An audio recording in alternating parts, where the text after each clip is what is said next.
À la question «Avez-vous déjà eu la visite des âmes de juifs ou de musulmans?»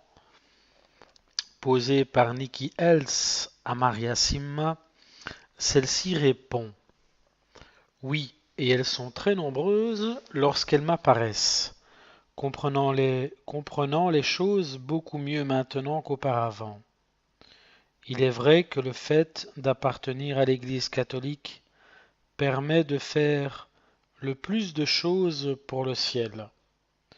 Mais ceux qui ont été élevés d'une autre manière et croient par conséquent différemment et consciencieusement deviendront saints eux aussi naturellement.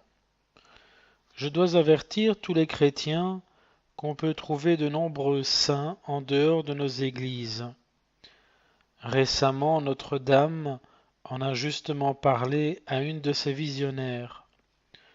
Lorsque la visionnaire lui a demandé qui était la personne la plus sainte de la ville où elle demeurait, Notre-Dame a répondu que c'était une musulmane. Une autre question, existe-t-il des religions qui ne sont pas bonnes pour l'âme?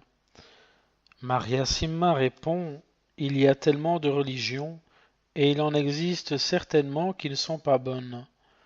De nos jours, même les réunions de sorcières, les cultes et les séminaires de contrôle mental se donnent le nom de religion, et ces derniers iront sans sourciller jusqu'à s'intituler chrétiens. Mais leurs chefs ne sont que des dominateurs avides de pouvoir et souvent possédés. Ce sont les orthodoxes et les protestants qui se rapprochent le plus des catholiques. Ils croient en Dieu et aux 10 commandements. Cependant, les protestants n'ont pas la dévotion à Notre-Dame, tout au moins pas officiellement, bien que j'en connaisse beaucoup aujourd'hui qui prient le rosaire. Si l'on exclut ceux qui manifestement servent Satan, la question est de savoir quelle somme de vérité ces diverses églises peuvent enseigner. Et parce que Dieu mesure jusqu'où la coupe est pleine et non jusqu'où la coupe est vide, tout groupe qui reconnaît un Dieu bon, sauveur et libérateur est également bon à ses yeux.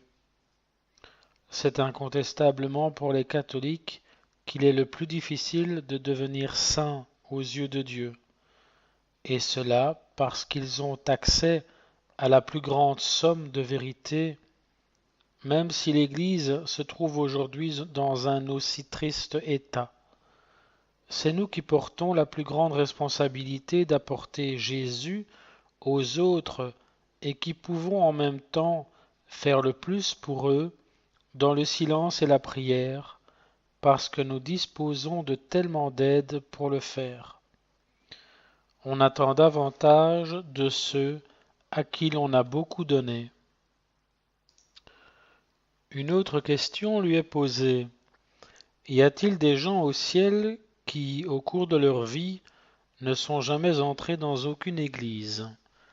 Elle répond en disant, bien sûr, si une personne vit en suivant sa conscience pure, s'efforçant d'aimer et de servir son prochain, elle sera avec Dieu au ciel. Dieu aime et bénit ceux qui n'ont jamais eu accès à lui lorsqu'ils étaient sur terre, mais qui ont cependant aimé et protégé la vie, le plus grand de ses dons.